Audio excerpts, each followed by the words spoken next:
당신을 괴롭히는 투자 고민 저희 아침엔 투자가 함께하겠습니다. 저는 허재입니다. 여러분 안녕하세요. 저는 여도은입니다. 자, 어제 시장의 큰 폭의 하락을 딛고 오늘 장 열심히 이제 뭐 반등을 시도하는 코스피와 그렇지 못한 코스닥의 움직임을 여러분께서 1시간 내내 지켜보셨을 겁니다. 일단 오늘 SK하이닉스가 장전에 실적 발표를 했고요. 그 실적 발표하자마자 사실 처음에 SK하이닉스 ADR 뭐 주가 급락하는 거 보고서 깜짝 놀랐고 물론 이제 프리마켓에서는 계속 낙폭 줄여가면서 빨간불로 돌아섰던 SK하이닉스 지금 계속 보합권에서 공방을 펼치고 있고요. 삼성전자의 주가는 어제의 14% 급락을 딛고 오늘장 반등을 하긴 하지만 반등폭은 4% 안팎으로 어제 하락에 대비해서는 미미하기만 합니다. 그럼에도 오늘 종목 중에서는요, 뭐 삼양식품 같은 식품주들 주가 급등하고 있고요. 일부 화장품 종목 가운데서는 아모레퍼시픽 그리고 어제도 그랬지만 바이오주들이 조금 버티는 모습이 보이잖아요. 셀트리온 같은 종목들은 오늘도 5%대 상승세를 이어가고 있습니다. 결국에는 뭐 오늘 경제방송에서 하루 종일 이 하이닉스 실적 관련해서 많은 분들과 또 이야기를 나누실 텐데 역대급입니다. 역대급 실적을 발표했지만 그러나 우리의 눈높이는 높았다. 약간 이런 식으로 정리를 하면 될 것 같은데 약간 희망 회로를 돌려보자면 HBM4가 3분기에 이제 많이 또 반영이 되고 3분기에 컨센이 80조다 보니까 약간 좀 실적으로서 2분기에 쉬어가나 근데 쉬어간다라는 말씀을 드리기에도 우리 주가가 지금 너무 쉬어가고 쉬면 안 되는 구간이라고 생각을 해서 많은 분들 좀 실망하셨을 텐데요. 저희 본격적으로 이야기 나눠보기 전에 세미나 안내 드리고 오늘 정말 많은 분들이 또 기다리셨던 인도 오빠 모셔보도록 하겠습니다. 자, 세미나 안내 먼저 드리도록 하겠습니다. 주식시장 긴급 진단 및 투자 전략 1부, 2부 가장 현명한 ETF 투자 전략이라는 주제로 8월 18일 화요일 오후 3시에 여의도 본사에서 여러분 기다리도록 하겠습니다. 박지훈 부장님, 이혁진 팀장님, 박현지 과장님 어벤져스로 출격하시고요. 요날 이제 섹터별 긴급 진단 그리고 여러분들 투자 유망 종목까지 고민 있는 종목까지 상담 도와드릴 예정이니까요. 지금 링크 통해서 신청해 주시죠. 네, 여러분들이 궁금한 내용들 오프라인에서 허심탄회하게 얘기할 수 있는 시간이니까요. 이제 보름 한 20일 정도 남은 세미나인데 아마 이때 되면은 뭐 궁금한 게 없어서 안 올래요 하는 그런 시장이 펼쳐졌으면 좋겠는데 그럼에도 불구하고 하반기에 대한 여러 가지 여러분들의 포트폴리오 재정비하고 싶으신 분들은 함께해 주시면 좋겠습니다. 이번 시에 비해서 제가 이제 경제방송은 굉장히 이제 병아리긴 하지만 하면서 느끼는 거는 장이 좋을 때도 궁금한 게 많고요. 장이 나쁠 때도 궁금한 게 많고. 근데 장이 좋을 때 궁금한 점은 되게 막 희망차고 막 그렇잖아요. 그렇죠. 근데 장이 안 좋을 때는 그 궁금증들이 이렇게 듣기만 해도 굉장히 이제 피로함이 느껴지는 그런 상황이 계속 지속되는데 저는 이제 이분을 모시면서 우리에게 희망 회로 말고요. 회로 말고 정확하게 팩트로서 지금 우리가 어떻게 전략을 짜야 되는지 한번 소상히 들어보도록 하겠습니다. 자. 기다렸습니다. 여러분들도 다들 지금 그 이름을 외치고 있는데요. 백창규 센터장 함께합니다. 어서 오세요. 네, 안녕하세요. 네, 백창규입니다. 아유, 센터장이 기다리셨던 분들 그리고 첫 방의 기억이 너무나도 또 강력히 남아 있어가지고 많은 분들이 좋아해 주셨는데 또 오랜만에 나와 주셨습니다. 오늘 사실 저희가 급하게 모시느라고 내용을 정말 방금 받았어요. 방금 받았기 때문에 어떤 이야기 해주실지 약간 좀 서머리를 부탁을 드리겠습니다. 네, 제가 7월 3일 날 이제 출연을 했었고요. 그때 이제 6월과 7월 초에 모멘텀이 지나가니까 조금 팔자라고 이야기를 드렸고 그 사이에 하락폭이 굉장히 커졌습니다. 그러면 지금 봐야 될 거는 뭐냐면 이 하락의 원인 그리고 하락의 원인이 해소될 것인가 그리고 마지막으로는 바텀 어디까지 우리가 생각하고 8, 9월 달에 대응 어떻게 해야 될지 이거 중점적으로 이야기 드리겠습니다. 제일 궁금하고 제일 필요한 부분입니다. 진짜. 자, 지금 시점에서 한국 증시에 있어서의 하락을 야기한 이슈들 하나씩 뜯어보도록 하겠고요. 그에 따라서 이제 이유만 점검을 하면 안 되니까 전략까지 한번 확인해 보겠습니다. 네. 자, 세 가지, 그러니까 정말 다양한 여러 가지 뉴스들이 있었고 이슈들이 있었는데 그 중에서 제일 영향을 미쳤던 세 가지 뭐라고 보십니까? 예, 이제 우선 세 가지 좀 이야기 드리려고 해요. 네. 그 오늘의 제가 가져온 자료 제목이 한국 주식시장 대응 전략입니다. 네. 오늘은 미국보다 한국 국장 위주로 좀 이야기 드릴 텐데 네. 하락을 야기한 세 가지 이슈 이렇게 되는데 같이 화면 보시도록 할까요? 네. 지금 보시면은 하락을 이야기한 게 뭐 제가 이제 7월 3일 출연해서 이야기는 드렸지만 일단 크게 세 가지 나눠보겠습니다. 첫 번째로는 전쟁 이슈가 다시 터졌죠. 네. 유가가 굉장히 내려가고 있었는데 전쟁에 대한 이제 확정 가능성, 지상전 투입 언급하면서 유가가 다시 급등했습니다. 유가 급등하면서 물가 올라갔고요. 물가 올라가면서 FOMC에서 의견 바뀔 수 있다. 이런 의견이 파다하게 퍼지면서 일단 시장 환경 자체가 안 좋아졌습니다. 이럴 때는요 변동성 커질 수밖에 없어요. 두 번째로는 제가 7월 3일 날 짚었던 한국의 6월 3일 날 정책 모멘텀 통과했다. 두 번째 7월 7일을 기점으로 실적 모멘텀에 대한 그 통과 가능성 이야기를 좀 드렸었거든요. 그리고 그 다음에는 뭐냐면은 지금 가장 최근에 나왔던 게 과연 수요 괜찮을 것이냐. 네. 일단은 애플이 중국 거 쓰겠다. 뭐 이런 얘기를 드렸었고요. 이에 따라서 기술 변화에 대한 가능성, 이제 토큰에 대한 비용이 이제 좀 낮춰지는 가능성, 그러면서 이만큼 투자 안 하겠다라는 이야기 드렸었. 이 이야기가 나오면서 시장이 조정을 받았었어요. 이 세 가지가 첫 번째 변동성을 키웠고요. 두 번째 밸류에이션 폭을 키웠고요. 세 번째 수급을 뒤집어 넣습니다. 그래서 이러한 것들 같이 하나씩 짚어보도록 하겠습니다. 네. 가장 먼저 그러면은 전쟁, 유가, 물가 쪽 봐야 되는데 금리. 네. 이번 주에 FOMC가 있다 보니까 예. 저는 이제 뭐 높으신 분들이 얘기를 하시겠지만 금리 인상 카드가 깜짝으로 나올 수도 있다라는 일각의 보도들이 있어가지고 걱정하시는 분들 좀 계시거든요. 그 네. 부분 좀 한번 살펴주시죠. 네, 일단 먼저 이게 왜 시장을 뒤흔드는지부터 봐야 될 것 네. 같아요. 그러니까 금리란 게 도대체 주가에 어떤 영향을 끼치길래 이렇게 저희가 걱정하고 우려를 하느냐. 뭐 앞서서 전망치, 뭐 확률치, 뭐 이런 것들 많이 나오고 있는데요. 일단 화면 한번 같이 보시도록 네. 하겠습니다. 제가 준비한 자료를 보시면은 유가가 올라가면 물가가 올라갑니다. 네. 물가가 올라가면 금리를 잡으려고 노력을 하고요. 금리를 올리게 되면은 시장 할인율의 변화로 연결이 됩니다. 그러니까 시장 할인율 변화라는 거 많이 들어보셨잖아요. 할인율이 올라간다, 주가가 조정을 받는다, 뭐 이런 얘기를 하고 있는데 일단은 첫 번째 보시면은 유가가 10% 상승하면은 미국 CPI, 그러니까 미국 물가죠. 최소 0.15에서 0.3%포인트 상승 압력이 나옵니다. 네. 이거 절대 적은 게 아니죠. 뭐 금리 한 번 인상 정도의 수준이라고 보시면 됩니다. 아래를 한번 보시면은 주가는요. 이 주가는 프라이스, P는 프라이스입니다. 네. 그러면은 주가가 올라가려면 어떻게 하면 될까요? 주가가 올라가려면 이 공식에서 어떻게 하면 되죠? 일단은 분모보다 분자가 커지면 되죠. 아주 예. 훌륭합니다. 네. 분모가 줄어들면은 프라이스가 높아지죠. 그리고 분자가 커지면은 주가가 올라가게 됩니다. 이렇게 되는데 지금 알값이라는 게 뭐냐면 오른쪽에 보시면은 무혐 이자율이란 게 네. 있거든요. 국채금리. 이게 바로 국채금리 이꼴 소위 말하는 기준금리하고 연동된다라고 보시면 돼요. 네. 이게 최근에 3월 달에 급등했었고요. 그래서 주가가 조정을 받았었고 그다음에 금리가 다시 한번 최근에 튀었는데 그 이유가 바로 유가 때문이거든요. 그래서 이 분모가 움직이기 시작할 때는 일단 주가 조정을 받고 변동성이 커질 수밖에 없습니다. 네. 근데 여기에 더해서 지금 분모가 커지는 요인이 주식 위험 프리미엄이거든요. 주식 위험 프리미엄이 있는데 ERP 같은 경우에는 시장이 변동성이 커지거나 불확실성이 증가되게 되면은 이 ERP, 그러니까 에쿼티 리스크 프리미엄이라는 게 올라갈 수밖에 없어요. 그럼 지금 상황이 R값도 올라가고 ERP도 같이 올라가다 보니까 시장에는 일단 크게 충격이 올 수밖에 없었습니다. 네. 그럼 이게 이제 괜찮아질 것이냐라고 봤을 때 일단 저는 그 생각을 하는 게 이 전쟁에 대한 우려가 어쨌거나 뭐 공습이나 이 강도 자체가 상당히 줄었기 때문에 일단은 무혐의자율 상승은 좀 브레이크가 걸렸다라고 보고 있고요. 이에 따라서 미국제 10년물 금리가 조금씩 내려오고 있습니다. 두 번째로는 뭐냐면 주식 위험 프리미엄이 상당히 커졌었는데 이 시장의 변동성 확대라는 게 이제 상당히 커진, 그러니까 극에 달한 순간이 제가 목도를 했거든요. 네. 그럼 이에 따라서 이것도 조금 그 고점을 지날 수 있다라는 기대감 때문에 그 프라이스의 하락에 대한 거는 어느 정도는 충격이 좀 많이 오지 않았나 이런 생각을 하고 있습니다. 네.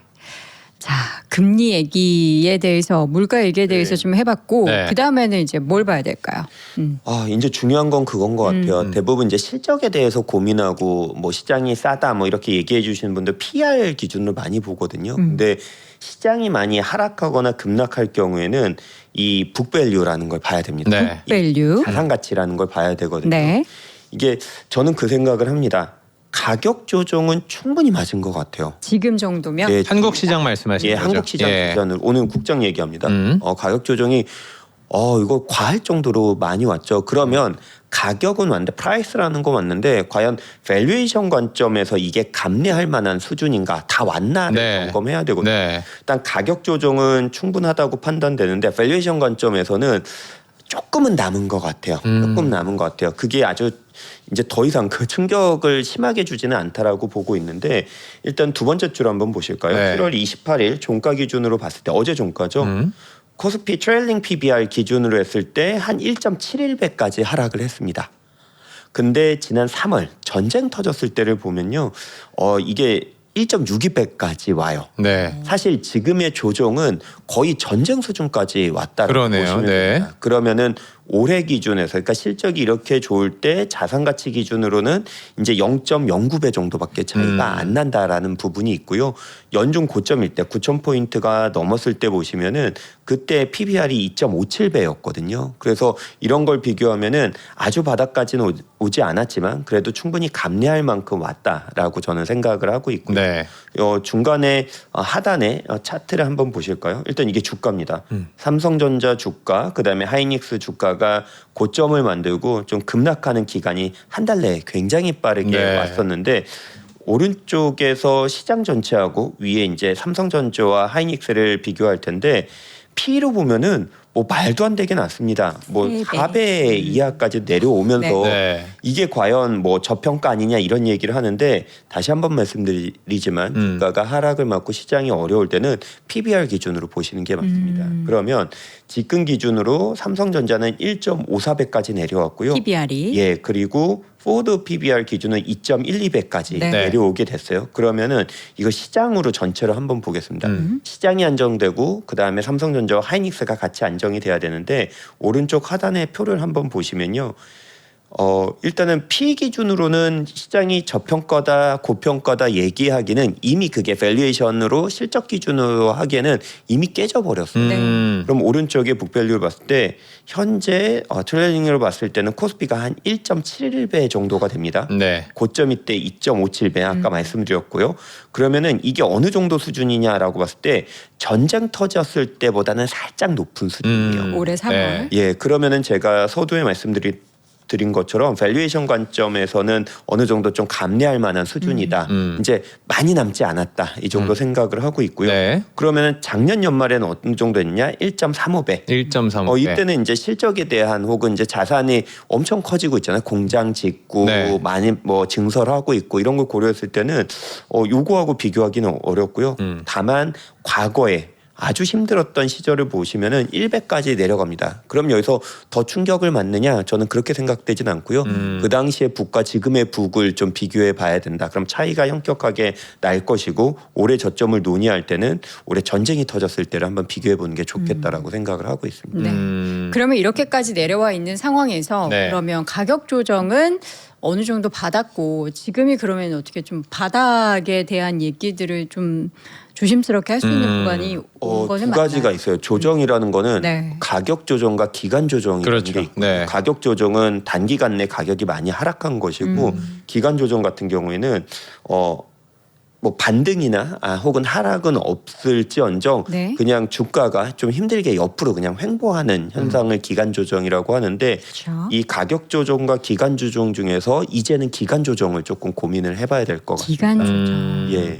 그러면 이제 기간 조정이라고 하는 거는 소위 말해서 우리가 주가 측면으로 봤을 때 좀 재미없는 조금 지루하고 답답한 그렇죠. 국면이 이어질 수는 있을 것 같아요. 네. 다만 제가 그 가격에 대해서는 지금까지 충격이 더 이어질까라고 했을 때 한번 미국을 한번 같이 네. 보도록 하겠습니다. 일단은 미국의 칩사 뭐 대표적으로 같이 메모리 반도체를 만드는 마이크론이 있겠고요. 그 다음에 오른쪽에 엔비디아 또 이제 시스템 반도체를 만드는 경우가 있는데 일단은 마이크론 같은 경우 이때 좀 차트가 이상한데 이때는 이제 실적이 나오질 않았습니다. 2023년도 기억하시겠지만 하이닉스가 영업 손실을 기록했던 네. 그 해거든요. 전 세계 재고가 너무 많을 텐데 그때를 제외하면은 PR 기준으로 해서는 웬만큼 저는 조정을 받았다라고 생각을 합니다. 반면에 PBR 기준으로는 이 과다한 이제 그 밸류에이션에서 소폭 그런 거를 해소하는 경우 그러면 실적으로는 왔고 이제 자산 가치로 봤을 때는 미국도 아직은 조금은 좀 남았다라고 보고 있고요. 네. 다만 결국에 이 AI 시장과 반도체와 그 다음에 칩사들을 이끄는 경우에 대장 결국에 엔비디아거든요. 근데 엔비디아 같은 경우는 PE 기준으로 보더라도 혹은 북밸류 기준으로 보도 일단 어느 정도 조정을 충분히 받았기 때문에 이제까지 받았던 충격보다는 이제는 조금 지루함이 남았다 이렇게 좀 생각을 하고 있습니다. 시장이 하락 전환을 했습니다. 네. 코스피가 1.48% 하락 흐름 보이고 있고 코스닥도 마찬가지로 낙폭이 더 늘어나서 3.19% 하락. 삼성전자가 상승폭을 대부분 반납하면서 지금 보합권 등락을 보이고 있고요. SK하이닉스도 5%대 하락 흐름이 나타나고 있는 상황입니다. 기간 조정, 가격 조정 뭐가 됐든 이제 둘 다 힘들어요. 그렇죠? 네. 그렇죠. 이제 지금까지는 가격 조정과 기간 조정이 한꺼번에 있었다면 이제 앞으로는 여기서 추가적으로 뭐 얼마나 더 하락을 해서 그게 바닥이 될지는 우리가 섣부르게 예단할 수는 없지만 기간 조정이 상당 기간 이어질 것이다. 그러면은 이 기간 조정은 언제까지 지속이 될지에 대해서는 우리가 좀 예상을 해볼 수 있는 뭔가 뭐 이벤트라든지 시나리오가 좀 있습니까? 일단 기본적으로 좀 생각을 해보면은 네. 8월달과 9월달, 8월달에는 좀 큰 모멘텀이 없습니다. 8월이요. 없다. 예, 생각해 보면은 우리가 이제 한국 시장이 이렇게 갔던 두 가지 이유가 하나는 정책 모멘텀, 하나는 이제 실적 모멘텀이 있었는데 네. 이번에 2분기 실적 발표 이후에는 사실은 그러한 부분이 상당히 좀 소강된 상태거든요. 근데 다만 이러한 소강된 상태 때문에 이제는 가격 조정보다 저는 기간 조정을 생각을 하고 있는 거고요. 이러한 기간 조정이 있을 때는 굉장히 좀 힘든 구간, 투자자분들께서 힘든 구간이 되시겠지만 저는 기본적으로 생각하는 게 뭐냐면 다시 한번 실적에 대한 기대감을 준다라고 생각을 하고 있습니다. 그래서 그때는 한국이나 특히 미국에 대해서는 실적 관점으로 접근을 해보는 게 전 유효하다라고 보고 있고요. 그보다 앞서서 지금 일단 이번 주 다음 주 7말 8초 들어갔거든요. 그렇죠. 네. 한번 어떤 이벤트들이 있는지 한번 좀 점검을 해볼 필요가 네. 있을 것 같습니다. 네. 지금 화면 한번 띄워봐 주시면요. 제가 7월부터 8월 초까지의 이제 주요 데이터들을 정리를 해놨는데 오늘 이제 하이닉스의 실적 발표를 했습니다. 실적 발표하고 일단 기본적으로 지금 좀 아쉽게도 컨센서스를 하회했어요. 그렇죠. 그러면서 지금 다시 한번 하이닉스 좀 낙폭이 좀 확대되고 있는 모양이고요. 다음에 이제 내일부터가 더 중요해지는 것 같습니다. 일단은 7월 30일 이제 내일이죠. 목요일 새벽 3시 기준으로 FOMC 금리 결정 발표가 나는데 네. 저는 이 금리 인하 인상보다도 거기서 이제 어떤 코멘트가 그렇죠. 나오냐가 굉장히 중요해질 것 같아요. 다만 지금처럼 유가가 그래도 한 2, 3주 전, 3, 4주 전보다 올라온 상황에서는 이에 대한 경계 심리가 지금 시장에 발동을 했다라고 보고 있고요. 네. 다만 이제 좀 기대를 해볼 만한 게 일단은 미국의 밤에 발표되는 미국의 GDP 지난해 대비 상당히 양호할 것으로 기대가 되는데 이게 시장의 버팀목 역할을 해줄 수 있을 것 같고요. 지난번에도 말씀드렸다시피 경기와 실적은 주가의 저점을 지탱하게 됩니다. 그래서 그런 것들 조금 볼 수가 있을 것 같고요. 또 내일이죠. 마이크로소프트 메타, 그 다음에 모레 애플과 아마존이 실적 발표와 함께 향후 가이던스, 그 다음에 케이펙스 투자를 발표하게 됩니다. 이런 것들을 좀 본다면은 시장에 지금 같은 변동성에 대한 좀 브레이크 역할로 좀 작용을 할 수 있지 않을까 생각을 하는데 네. 이게 사실 처음이 아니에요. 이런 환경이 사실 한국의 하락폭이 너무 힘들어서 그렇지 2024년 2분기 혹은 2017년 1분기 이때를 보면은 같은 개념으로 미래 기술에 대한 기대감 때문에 주가가 많이 올랐고 또 실적 시즌을 전후로 해서 낙폭과 변동성이 커지는 시장이 있었는데 오히려 실적 발표 날보다 실적 시즌이 통과하면서 이게 좀 안정이 됐던 경우가 늘 있었습니다. 그때도 2024년 2분기 같은 경우에는 엔비디아의 그 상승, 그 다음에 캐즘에 대한 우려, 또 그걸 실적으로 극복하는 현상들이 있었고요. 2017년 같은 경우에는 다시 한번 그 4차 산업혁명에 대한 우려가 있었거든요. 반면에 그 팡 기업들의 실적과 향후 가이던스를 가지고 시장이 좀 안정되고 돌파했던 경험이 있었습니다. 네. 그런 것들 좀 기대해 볼 수가 있고요. 8월 첫째 주 가면은 미국 데이터들 좀 봐야 될 것 같은데 네. 일단은 그 비농업 고용 이게 이제 8월 7일 날 금요일 밤에 발표되는데 이 고용 지표에 따라서 또 이제 시중금리가 좀 민감하게 반영을 할 것 같습니다. 평소 이 정도까지는 아니었었는데요. 이러한 것들 때문에 지금 시장이 민감하다 보니까 경제 지표 좀 중요하다 보고 있고요. 네. 또 한국 같은 경우에는 실적 지표, 미국도 같이 보시면은 방산이나 전력기기 좀 국내에 좀 중요한 역할을 하는 산업들의 발표가 있습니다. 그래서 이러한 것들이 이제 큰 한국에서 주로 보던 삼성전자와 하이닉스 이후에 또 방산과 전력기기 향후 방향성 점검해 볼 수 있고요. 실적에 대해서는 저는 긍정적으로 판단을 하고 있습니다.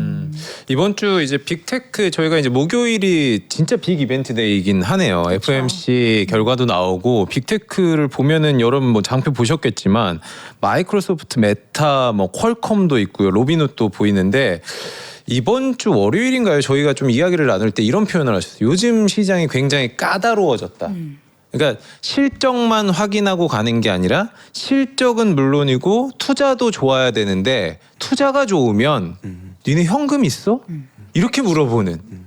우리가 뭘 봐야 될까요? 그럼 이번 주 이 빅테크 실적에서는 빅테크 실적에서는 지금 이제 뭘 해도 안 좋게 보는 것 같아요. 실적이 좋으면 향후 투자에 대한 우려가 나오는 거고 네. 또 향후 투자를 확대한다고 한다면은 또 이제 캐시플로우에 대한 우려가 있는 거고. 근데 이런 게 좀 이번에 특히 한국 시장이 너무 거칠어서 그렇지 사실은 실적이 올라가고 새로운 비즈니스가 탄생할 때는 늘 이러한 네. 좀 영향들이 있었습니다. 그럼 이번에 좀 봐야 될 게 뭐냐?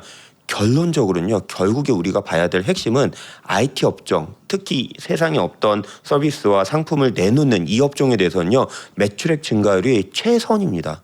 저는 늘 보는 게요. IT 업종에서는 매출액 증가율이 가장 중요하다고 생각을 하고 있거든요. 그래서 이번에 매출액 증가율이 얼마나 나올지 그리고 이에 따라서 향후 가이던스 어떻게 제공할지 이게 가장 중요할 것 같습니다.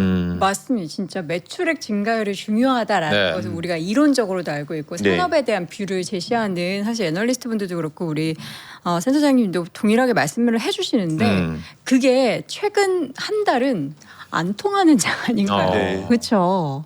그게 이제 결국에 시장이 실적 시즌이 마무리되면은 네. 될 거예요. 보통 이제 이게 어떻게 반영이 됐냐면요.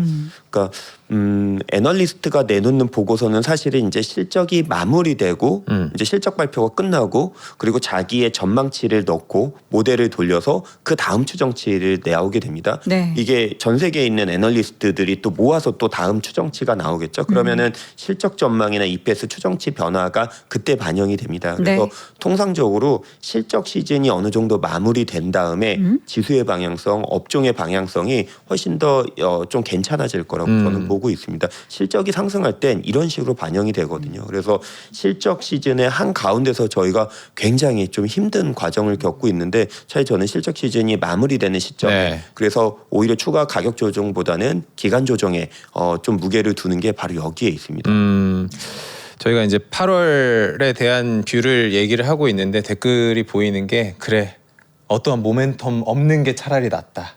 요즘에 이제 많이 충격을 받다 보니까 그런 식으로 생각하시는 분들도 계실 것 같아요.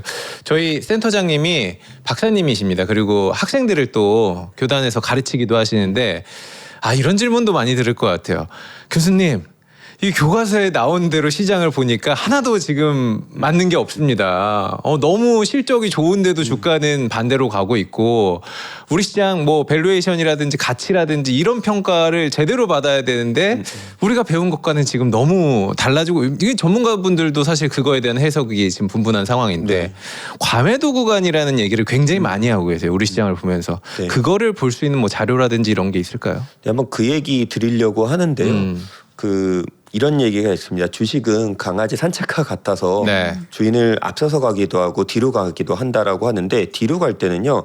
밸류에이션이 계산이 안 되면서 지금처럼 무너질 때가 있습니다. 그럼 이렇게 무너질 때는 결국에 과매도 권역에 들어갔다라고 네. 판단을 하거든요. 그러면 과매도 권역에 들어갔을 때 애널리스트들이 이런 표현하죠. 락바텀. 그러니까 뭐냐면 네. 단단한 이제 암석이 있는 진짜 바닥이 어디냐 이런 네. 얘기를 하는데 사실은 그건 밸류에이션으로 내기가 굉장히 어려워요. 그래서 제가 이제 어떤 논문을 한번 썼었냐면은 지금 화면 한번 보여주시면은 제가 그 알고리즘 트레이딩을 위해서 과매도 권역을 판단하는 모델을 한번 만들어 봤었거든요. 네. 센터장님의 논문이시군요. 네, 제가 이제 그 해외 저널에 게재를 한번 네네. 했었는데 오. 한국 시장 결과는 이랬어요. 한 네. 2년, 13년 정도 한번 돌려보니까 네. 이 성공 확률이 한 82% 정도 됐고 이게 제가 틀렸을 때 두 번의 실패 확률이 있었는데 그게 마이너스 2.5%에서 막았었거든요. 그래서 일단은 과거의 데이터를 가지고 제가 이제 이 논문 작성을 했지만 지금 이 제 모델 기반에서는 네. 진짜 바닥이냐라고 봤을 때는 거의 한 80% 이상은 온 것 같습니다. 저점이. 예, 그러니까 이런 모델에 의해서 네. 계량 모델에 의해서, 그러니까 이게 통계 모델을 돌린 건데 이 모델을 현재 반영을 한다면은 국장을 반영했을 때는 한 80% 이상은 거의 다 왔다. 그래서 제가 말씀드린 것처럼 밸류에이션을 보더라도 네. 그리고 이런 논문을 보더라도 저는 추가적인 가격 하락폭이 아주 크지는 않을 것이다 이렇게 보고 있습니다. 이게 과거에 주가가 상승했었던 그 속도와 폭이 있고 네. 평균적인 어느 정도 속도와 폭이 있고 굉장히 좋은 질문이에요. 네. 1년 저 이런 질문 되게 좋아해요. 이게 뭐냐면요. 그 당시의 폭과 지금의 폭, 그 레벨이 다르거든요. 네. 그거를 어떻게 하냐면은 이 레벨 자체하고 폭이 다르잖아요. 그거를 통계 시스템을 통해서 다 0에서 100으로 맞춰버립니다. 그러니까 우리가 어려운 건 뭐냐면요. 이렇게 추세가 있고 추세가 내려오고 이 폭이 달라지거든요. 네네. 그럼 먼저 이 추세를 제거해버려요. 남는 건 사이클만 남았으니까. 네. 그럼 사이클의 폭이 다른데 이 사이클의 폭을 다 통일화시켜버려요. 그래서 이 표준화 작업을 통해서 저는 평가를 하게 되는데 이제는 남은 그 폭이 저는 네. 크지 않다라고 판단을 하고 있어서 이제는 조금 진정을 하면서 8월 들어가면서 모멘텀이 소강됐을 때 우린 그 다음에 포트폴리오를 짜서 지금 핵심이 뭐냐면요. 지금 구해내야 된다라는 게 핵심이거든요. 구해내야 한다. 그게 제일 중요한 것 같아요. 그러면은 지금과 같은 상황에서 어떻게 해야 될지 제가 좀 뒤에 준비를 네. 해놨는데 네. 그 이야기도 마저 드리도록 하겠습니다. 좋습니다. 지금 세 가지 이슈 중에서 저희가 전쟁, 유가, 물가 얘기를 네. 했고 정책과 지금 이벤트 이 얘기를 해주셨고 수급이 남았나요 지금? 네, 수급이 남았습니다. 사실은 그 수급이 방금 말씀드렸던 네. 모델에 들어가게 되거든요. 사실은 수급이 누가 샀다 팔았다, 뭐 네. 하루 전에 뭐 선물 계약을 조금 했다, 현물을 오히려 팔았다 이런 거는 단기밖에 보질 못해요. 그렇죠. 근데 저희가 보는 거는 지금 하루 올랐다고 기뻐해서 회복되는 게 아니잖아요. 지금 봤을 때 과연 8월 말에 어떨지 그렇죠. 그리고 조금 더 해서 9월 말까지 내가 이 포트를 유지하거나 변경했을 때 이 수급의 방향성이 어떻게 될지 그걸 봐야 되거든요. 근데 이 과매도라는 건요, 밸류에이션이 무너지고 그다음에 수급에 의해서 무너지는 경우가 많습니다. 그래서 그걸 계산한 모델인데 그런 것도 이제 거의 대부분이 이제 얼마 남지 않았다 네. 생각을 하고 있습니다. 지금 오해하시는 부분들이 좀 있는 것 같아요. 센터장님, 아까 80% 이상은 가격 조정이 왔다 이런 얘기를 이제 네. 조정의 네. 그 흐름에 있어서 80%라는 숫자를 말씀드리니까 네. 그럼 여기서 추가적으로 20% 더 남았냐? 빠진다는 오해하실 수가 있는데 확률적으로 확률입니다. 바닥일 확률이 이제 뭐 네. 이게 90%다, 뭐 100%다, 아니면 뭐 70%다 네. 이렇게 얘기해 드릴 수가 있는데 지금 정도면은 바닥의 확률이 한 85%까지는 그쵸. 근접했다라고 저는 보고 있습니다. 추가적으로 추가적인 하락을 제가 얘기한 네. 거 절대 아니니까요. 오해하시면 안 돼요. 그렇습니다. 네, 네. 그렇습니다. 이게 사실 이제 지금 아마 많은 분들이 이 방송 내용을 오롯이 말 하나하나 다 이렇게 집중해서 듣기는 심리적으로 좀 어려우신 맞아요. 부분들이 네. 키워드 하나 있으실 딱 거예요. 들어오시면 또 꽂히는 경우가 있죠. 혹시 오해하실 것 같아서 네. 이거 한번 짚어서 이야기 나눠봤고요. 네. 그럼 이제 감사합니다. 앞으로의 경로와 앞으로의 전략에 대해 네. 하나씩 좀 짚어볼까요? 자, 일단은 지금 거의 한 달 넘게 뭐 조정을 받으면서 네. 지금 시장 지수 뭐 40% 가까이 이제 조정을 받은 시장 쉽지 않습니다. 그게 코스피건 코스닥이거든요. 그러면 제가 지난번에 말씀드렸던 게 저점을 잡을 때 제가 밸류에이션도 얘기했고 수급도 얘기했고 그렇죠. 모델도 네. 얘기했습니다. 진짜 저점은 이제 경제와 실적이거든요. 그럼 경제. 경기 방향성을 한번 볼 텐데 지난번에 잠깐 말씀드렸는데 제가 지난번 출연 때 너무 빨리 이야기를 아, 드렸어요. 맞아요. 급하셔가지고. 그래서 네. 뒤에 출연진도 있고 제가 빨리 말씀드렸는데 이번에 조금 천천히 네. 중요한 부분 한번 네. 이야기해 보도록 좋습니다. 하겠습니다. 일단은 결국엔 미국 경제예요. 네. 왜냐면요 반도체를 주로 사가는 국가가 어디죠? 미국이죠. 네. 네, 이렇게 작은데 이렇게 비싼 거 사갈 수 있는 나라는 사실은 선진국밖에 없습니다. 그래서 이거에 대해서 좀 생각해 보면 미국 경제 같이 한번 보도록 하겠습니다. 네. 일단은 작년에 미국 경제 1, 2, 3, 4분기를 보면은 굉장히 안 좋았어요. 그리고 올해를 1, 2, 3, 4분기를 본다면은 지난해보다는 분명히 괜찮습니다. 네. 근데 조금 아쉬운 점이 뭐죠? 아쉬운 게 상반기는 좀 괜찮았는데 하반기가 내려가 있습니다. 이게 왜냐면요. 전쟁 때문에 다 낮춰버렸어요. 아하. 원래는 되게 높았다가. 네. 그런데 오른쪽을 보시면은 지난선이 미국의 경제 성장률 전망치거든요. 근데 이렇게 봤을 때 요 전망치와 유럽과 일본을 구분해 본다면 미국은 여전히 압도적으로 좋습니다. 그럼 뭐가 남았죠? 트럼프는요 이제 남은 거라고는 전쟁을 빨리 끝내고 요 하반기의 전망치를 빨리 들어 올려야 됩니다. 왜냐하면 이게 들어 올려야지 11월 3일에 있을 중간 선거에 그렇죠. 표를 얻을 수가 있어요. 네. 왜 표를 얻게 되냐면요. 아니 대통령이 경제 성장률 올린다고 표가 나올까? 이런 고민을 하실 수가 있는데 미국의 경제 성장률 혹은 경제를 좌지우지하는 건 소비거든요. 네. 그러니까 성장률을 올린다는 건 미국인들의 소비, GDP의 70%를 넘게 차지하는 이 소비를 올려야 되는데 저는요 트럼프 정책의 이제 그 경제 진흥에 대한 이제 그런 좋은 정책들이 나올 거라고 저는 네. 보고 있어요. 그게 8월 전당대회 이후에 후보를 결정하는 그 기간 내에 계속 나올 거라고 보고 있거든요. 네. 그래서 이런 것들을 볼 때는 미국의 하반기의 경제 및 환율적인 모멘텀이 전 더 양호하다라고 보고 있습니다. 그러면 소위 말하는 큰 형님이라고 저는 생각을 하고 있는데 경제 이쪽 부분이 지금 너무 걱정하고 전쟁 일으키고 뭐 물가 올릴 것 같고 이런 게 저는 결국엔 타코라고 생각을 하고 있고요. 네. 이런 것들이 하반기에는 조금 괜찮아지지 않을까 생각을 합니다. 이에 대한 기대는 여기서 나오는데 사실은 미국의 경기 민감 부분, 그러니까 내구재 소비나 설비 투자나 주택 투자, 그러니까 뭐죠? 미국 사람들의 지지율에 조금 피부로 와닿을 수 있는 네. 부분을 GDP로 떼는 부분인데 이게 미국의 자본재 투자가 주문이 많이 늘게 되면 같이 궤를 같이 해서 좀 시차를 두고 같이 올라갑니다.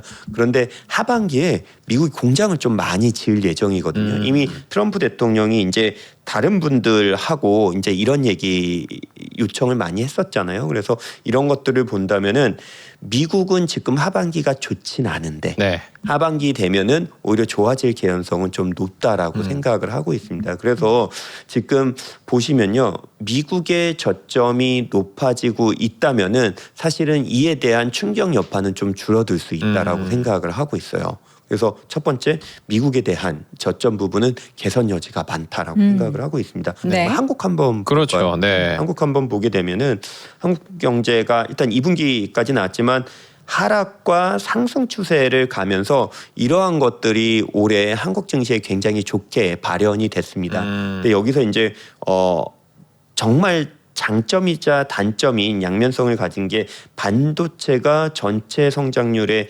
기여도가 대부분이기는 그렇죠. 해요. 네. 근데 이제 하나 걸리는 부분이 뭐였냐면은 한국 경제는 금리를 한번 올렸죠. 네. 그렇죠. 한번 올렸는데 일단은 정부가 지출을 조금 많이 하고 있습니다. 정부 지출이 많아지면은 시중에 좀 돈이 많이 늘어요. 두 번째로는 뭐냐면은 한국의 그 민간 소비가 이제 조금 가계금융 자산에 따라서 조금 올라갈 개연성이 많거든요. 네. 그러니까 요즘에 나왔던 게 사실 백화점이 매출이 좋아졌어요. 동탄 같은 경우도 네, 이런 있고요. 얘기를 네. 많이 주셨는데 실제로 옆에 더현대가 네. 있잖아요. 외국인들도 굉장히 많지만 하지만 한국 분들도 굉장히 많으세요. 그러면서 분명히 이 비싼 소비에 대한 이 소비가 늘었는데 이렇게 된다면 물가에 대한 좀 부담이 있습니다. 그래서 이 물가에 대한 부담이 있다면 미국은 금리를 올릴지 안 올릴지에 대한 걱정이 있었다면 네. 한국은 지금 저희 하우스에서 예상하는 바는 올해 하반기에 한 번 정도 좀 더 올리고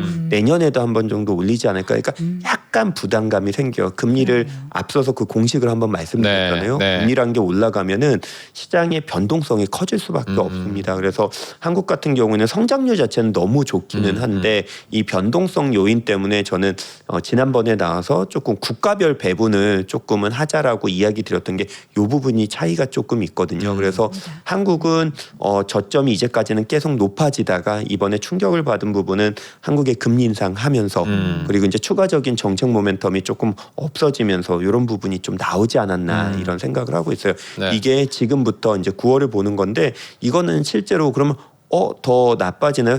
이게 이번 시장에 반영이 저는 됐다라고 보고 있습니다. 이번 하락 때 이 내용은 하락 때 반영이 됐다. 우리가 되게 힘들었던 게 뭐냐면요. 네.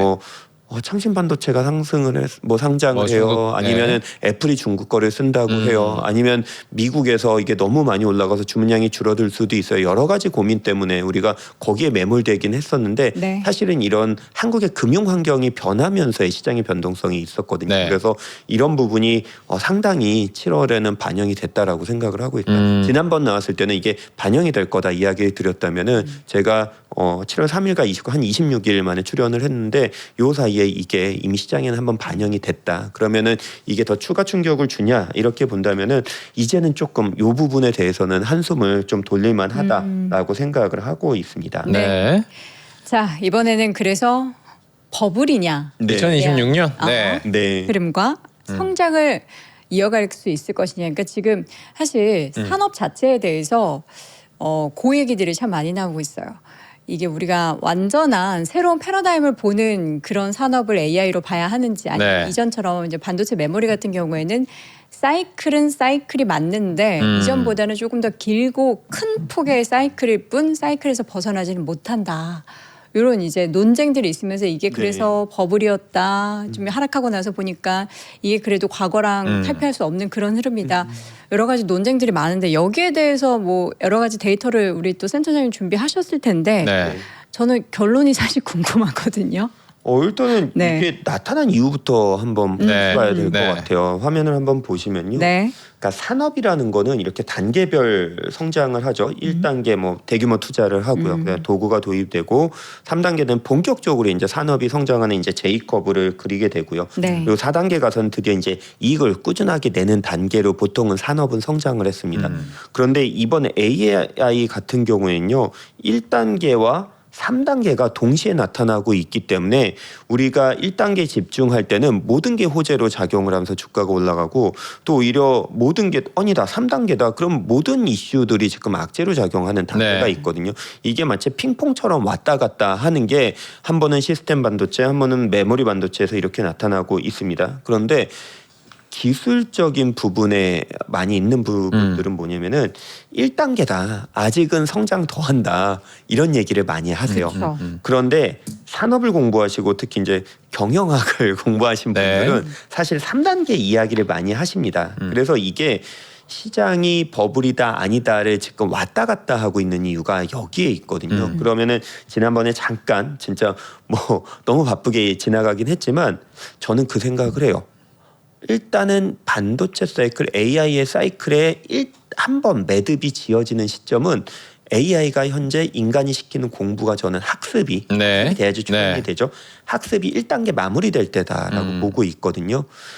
사람은 보통 그렇죠. 한국 같은 경우에는 자녀 키워서 대학 보내면 부모의 역할을 다 했다. 네. 했습니다. 그러면 AI의 어떻게 보면 부모인 인류는 AI를 언제까지 학습을 시켜야 하느냐 이게 굉장히 큰 논쟁이 있어요. 근데 제가 생각하는 것들을 이미 좀 이야기를 드려보겠습니다. 네. 저희가 AI를 써보면 굉장히 실망스러울 때도 있고요. 너무 기가 막히게 좋을 때도 있어요. 이게 부족한 게 뭐냐면 제목에 보이듯이 추론력이라는 거거든요. 네. 그러니까 아직은 조금 더 학습시키고 조금 더 추론을 시켜야 됩니다. 그럼 이거를 언제까지 학습시킬까 궁금하지 않으세요? 그렇죠. 제가 올해 초에 논문을 이제 막 보면요. 2029년 상반기가 끝날 때 영문 기준으로 인간이 만들어낸 모든 학습 데이터를 끝내는 시점이 2029년 상반기라고 나왔었어요. 2029년이요. 네, 상반기면은 좀 무섭지 않으세요? 인간이 만들어낸 모든 걸 공부를 시킨다고 하니까. 그런데 최근에 논문을 보면은 이 시기가 조금씩 빨라지고 있습니다. 그래요? 그게 2029년 뭐 1분기 그보다 좀 빨라질 때도 있는데 분명히 그 학습에 대한 거는 빨라지고 있는 건 맞는 것 같아요. 그러면 2029년 정도에 어쨌거나 연도로 끊었을 때 마무리가 된다면 그러면 우리가 공급하고 있는 메모리들 학습과 추론에 필요한 것들 언제 끝날까 보면은 2028년의 어둠에쯤에는 조금 마무리가 되겠죠.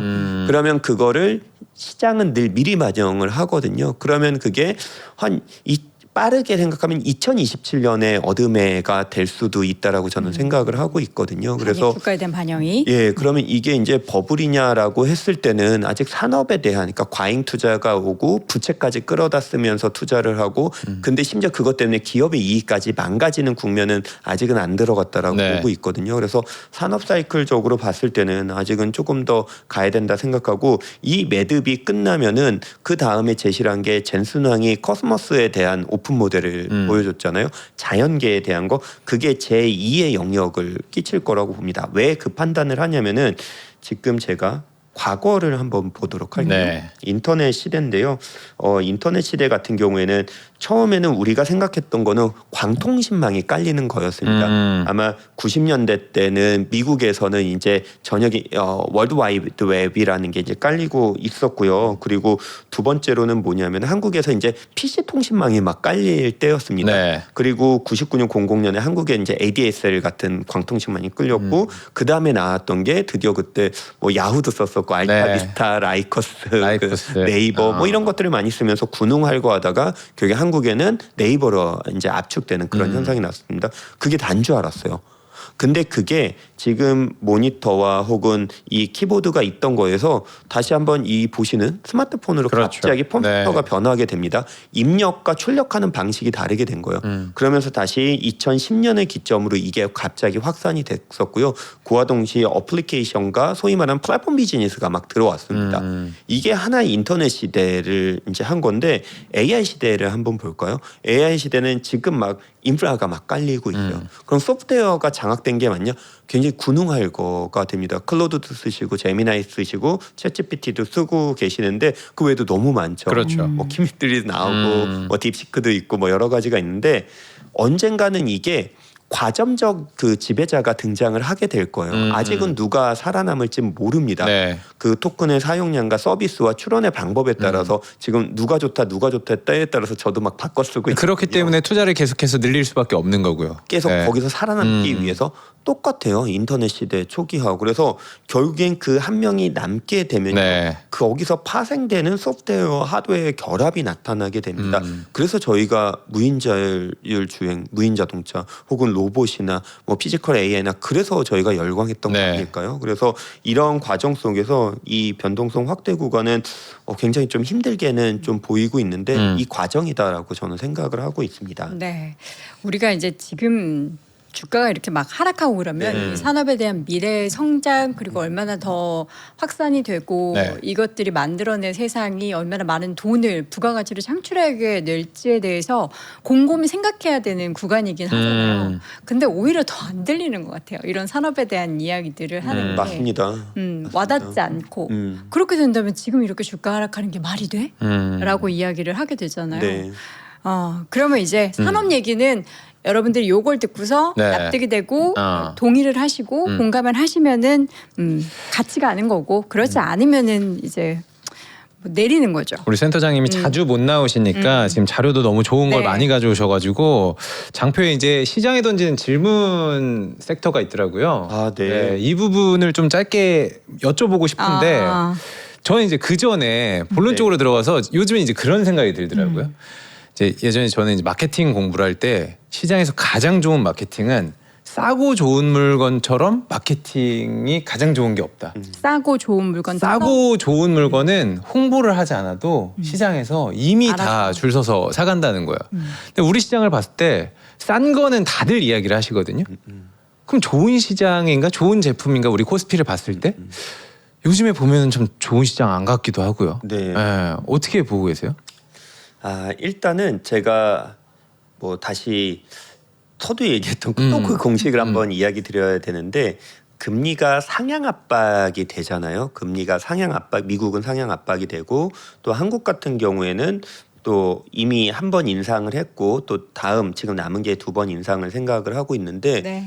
이럴 때는 사실 그 신흥국 전체가 조금 쉽지는 않습니다. 금리 상향 압박이 네. 있으면 신흥국 시장에는 안 좋다. 네. 쉽지는 않아요. 그래서 저희가 얘기하신 것처럼 그럼 싸냐?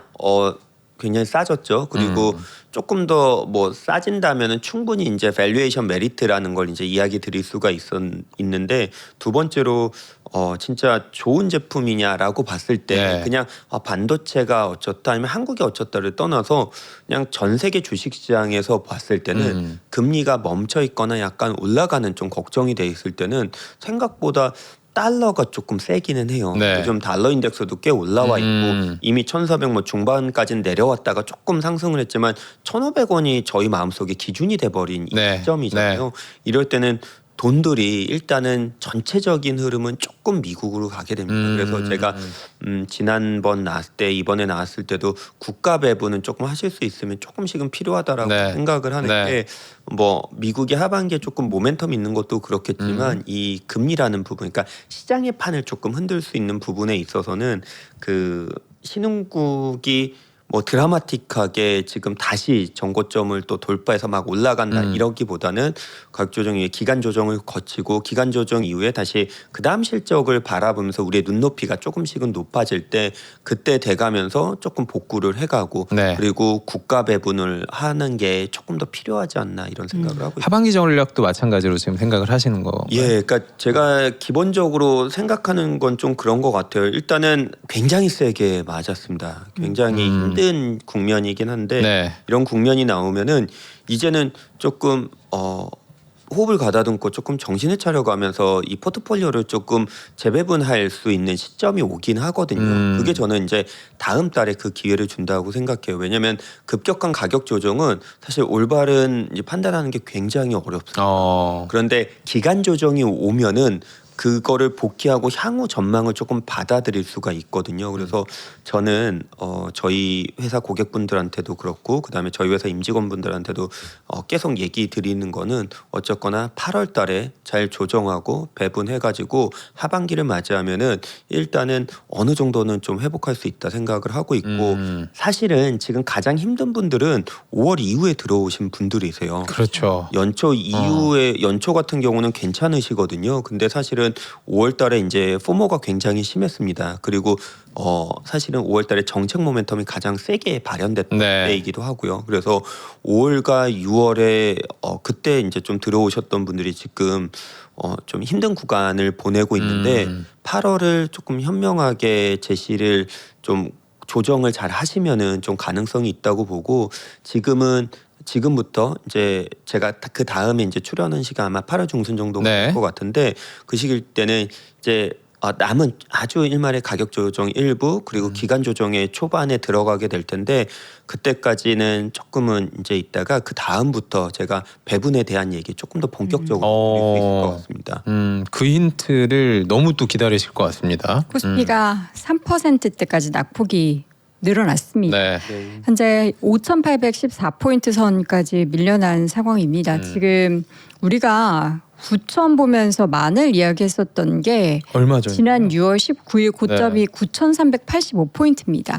그저 그때 당시에는 사실 마디지수 뭐 6,000, 7,000, 8,000, 9,000을 너무 단기간에 맞아요. 뚫어내서 네. 이제 그때마다도 그 지수가 뭐 8,000 돌파했을 때도 그렇고 7,000 돌파했을 때도 그렇고 그 갑자기 매도가 확 나오긴 했지만 그 물량을 다 받아냈었던 게 우리 개인 투자자분들이었거든요. 그렇죠. 그리고 나서 이제 지금 6월 19일 이후로 한 달 조금 지났습니다. 한 달 조금 지났는데 지금은 다시 지수의 그 상황이 지난 4월 중순으로 들어가 있는 상황입니다.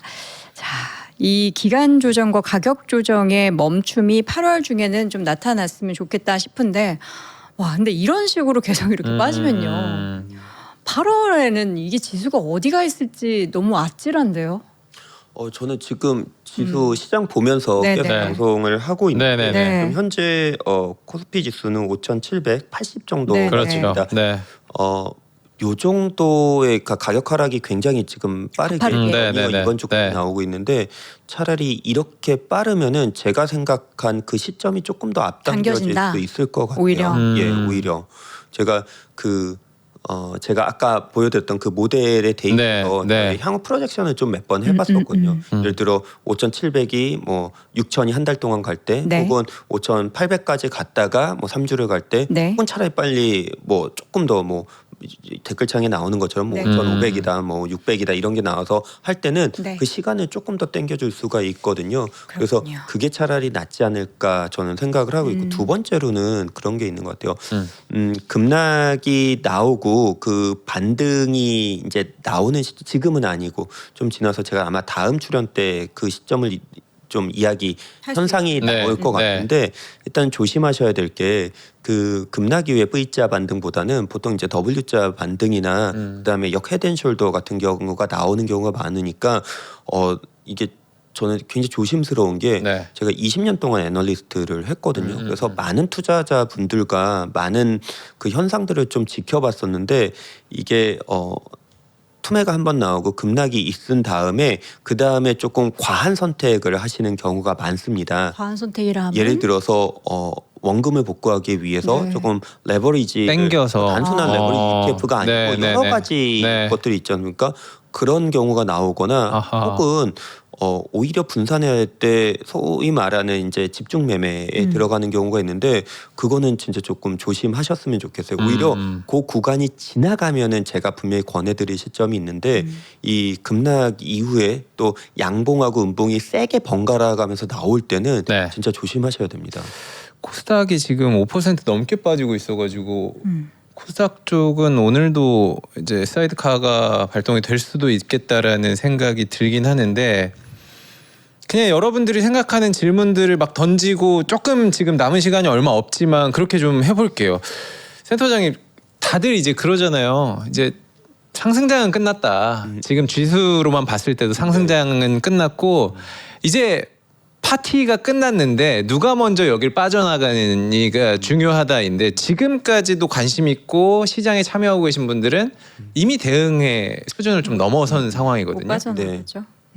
어떻게 해요 그러면? 8월도 어떻게 보면 좀 지루한 장세가 이어질 거라고 생각을 하는데 네. 반등 모멘텀을 어떻게 생각을 하고 대응을 해야 되는 전략을 조금 여쭤보고 싶긴 해요. 잘 보시면요. 가장 중요한 게 시장을 꺾어야 될 때는 주가가 조정받았기 때문에 꺾는다는 거는 사실 지나고 얘기하는 거고요.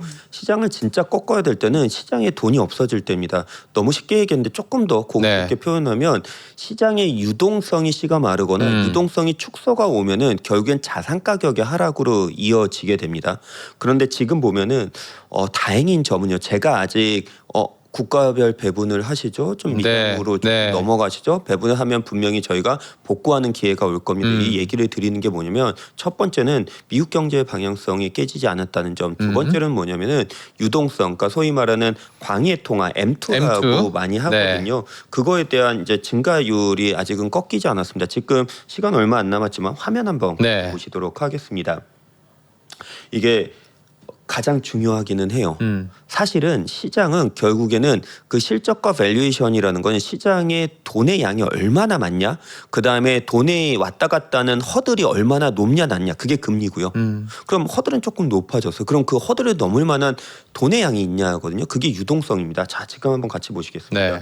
2023년 바닥 찍고 이제 꾸준하게 반등을 하고 있는데 금리가 내려가는데 금리가 높아지는데 도대체 누가 돈을 푼다는 거야라고 하실 수가 있는데 각국의 정부가 추경 예산을 빠르게 풀고 있습니다. 두 번째로는 그 기업들의 투자가 늘면서 글로벌 유동성이 올라가고 있고 이 돈의 근원이 어디냐면은 일단 미국과 중국이에요. 물론 한국도 풀고 있겠죠. 그래서 미국과 중국이 아직은 수도꼭지를 잠그지 않고 풀어놨기 때문에 저는 아직 시장을 꺾지는 않은 거고요. 네. 이게 얼마나 중요하냐면은 자 2015년 까지 쭉 내려가고 15년 바닥 찍고 17년까지 올라갑니다. 이때 싼 기업들 엄청 좋았었잖아요. 근데 2015년은 후강통 때문에 중국 주식 망가지고 코스닥 처음으로 1000 넘어갔다 500 가고 막 그런 시기였었거든요. 지금은 그거하고는 조금 다릅니다. 2017년까지 좋았고 2018년 19년 물론 미중 전쟁이 처음에 있었지만 그거 말고도 유동성이 갑자기 잠궈지게 됩니다. 네. 이때 굉장히 힘들었어요. 그리고 어땠죠? 2020년에 유동성이 폭증하면서 2021년까지 올라가고요. 이게 가격이란 걸 상승시키게 만들었거든요. 시중에 돈이 많아지면요. 화폐 가치는 떨어지고 네. 가격은 올라가게 됩니다. 그래서 저는 제가 왜 7월 달에는 조금 7월 초에는 그런 얘기를 했고 오히려 또 20몇 년 지금 오히려 8월 달에는 그거를 잘 해서 복구할 수 있는 준비를 하자 이야기를 드리면은 아직은 유동성이 꺾이지 않았습니다. 이게 시장을 꺾어야 되는 가장 중요한 키팩터가 됩니다. 그래서 제가 너무 진지하게 좀 얘기를 드린 것 네네네네. 같은데 이것 때문에 저는 8월 달에 우리는 복구를 할 채비를 조금 해야 되고 준비를 해야 되지 않나 생각을 하고 있습니다. 네. 네, 양 시장에 지금 매도 사이드카가 결국에는 발동됐나요? 발동됐습니다. 네. 자, 코스피가 4.74%, 코스닥은 5%대 하락세를 보이고 있는 상황 속에서 참 초반에 그래도 좀 코스피가 일부 반등을 좀 보여줬던 것에 있어서 계속 바닥 이야기 이제 하락에 있어서 가격 조정이 끝난 것인가에 대한 물음표를 계속 던졌는데 아직 안 끝났나 봅니다. 예, 5,700선까지 밀리는 상황이 연출이 되고 있고요. 코스피도 그렇지만 코스닥도 669포인트 선까지 네. 밀리고 있고 오늘의 수급을 보면은 외국인들은 이 가운데 매수폭을 조금 더 늘리면서 1,700억 가까이 순매수 그리고 선물 쪽에서도 어제에서 오늘도 4,600억 그리고 기관 투자자들도 1조 5천억 사지만 개인 투자자들은 1조 7천억 정도의 매도를 보이고 있습니다. 네. 자, 어려운 시장 또 우리 백창훈 센터장님과 함께 했는데요. 2주 뒤에 뵙도록 하겠습니다. 예. 네, 그럼 네. 그때 다시 뵙도록 하겠습니다. 네. 감사합니다. 고맙습니다. 감사합니다.